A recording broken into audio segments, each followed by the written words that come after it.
You know, I read the mail all the time, and there's this woman who writes us all the time who I fear. I'm almost afraid of her sometimes because she thinks the whole world is out to get her. Her name is Patricia Hammond, and she writes like every day, like 5 times a day. I kind of like to let you know about emails, don't I, Jess? Yes, you do. Yeah, I do. Because sometimes they're just so funny, I need to share them with you. I know that Fox News is pushing McCain for president, but while you were frothing at the mouth over Biden boycotting the station in Florida, could you also show your fair and balanced LOL, LOL, LOL? Well, that's funny. There's a fire alarm going off in the newsroom. When we moved this program to the newsroom, I called it. First of all, I said, the overhead pagers, please return videotape 3134 to the playback center. And then I said, that fire alarm will go off. Patricia Hammond, your Mitt Romney can win for all I care. How about a go Mitt Romney? How about a go Mitt Romney? Go, Romney. Go, McCain. Somebody get Patricia Hammond a Xanax. Here he said, Shep, I'm going to have the biggest online event ever. I'm going to announce this thing in multiple cities all across the country. I'm like, I thought then he was delusional, and now I'm sure. There's no fire. There's never a fire in here, but they go off, and in just a minute, some dude on like the 50th floor will come on, and he'll go, hello, this is the fire warden. Nothing weird has happened. There's a lady stuck in the toilet on the 31st floor, and the fire alarms will go off for 3 more hours. This is bigger than your pathetic little politics, Paflano Fuentes, who writes us all the time. And I know I mispronounced your name, and I don't care. This isn't about politics. This is about American citizens bailing out a company. Do you do it? And if so, why? He goes on to say, McCain is your station's guy. Fair and balanced, ha ha ha. Patrick Hayes, Memphis, Tennessee. Shut up, Patrick. Just shut up.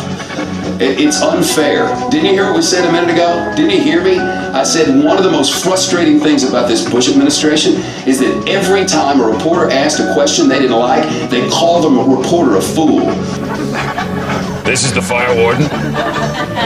This is the fire warden. A letter from my friend Patricia Hammond, who writes every day and despises me and everyone here and everyone in the media, everybody on the planet as far as I can tell, except for Mitt Romney.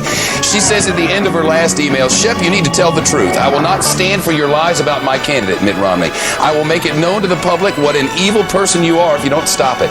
Thank you for the threat, Patricia. But then once I call her out on the air, as I've been wanting to do for many years, I mean years, she finally writes back and says, thank you for reading my letter. And thank you for your response. Aww. Have a good day. This is the fire warden. This is the fire warden. I mean, which company do you tell no? When we run out of money, or when the printing presses won't even keep up? Because that's all we do anymore is print money. I know Patricia has a lot of bad days. She's very concerned about America. I hope she votes. Patricia Hammond voted early and often. If there's one thing I know, I mean, Mitt Romney has a fan in the Patricia Hammond. If everyone was Patricia Hammond, Mitt Romney would be president for the rest of his life. Remember when David Gregory was ripped apart by the Defense Secretary Donald Rumsfeld? What if David Gregory had gotten an answer now and then? Wouldn't that have been nice? What if David Gregory had gotten an answer from that Pentagon back in the day, right? This is the fire warden. This is the fire warden. And what about when my friend the lawn care maintenance guy comes over and he's like, I can no longer afford these lawnmowers or these employees. Is he nothing to you, Mr. Fuentes?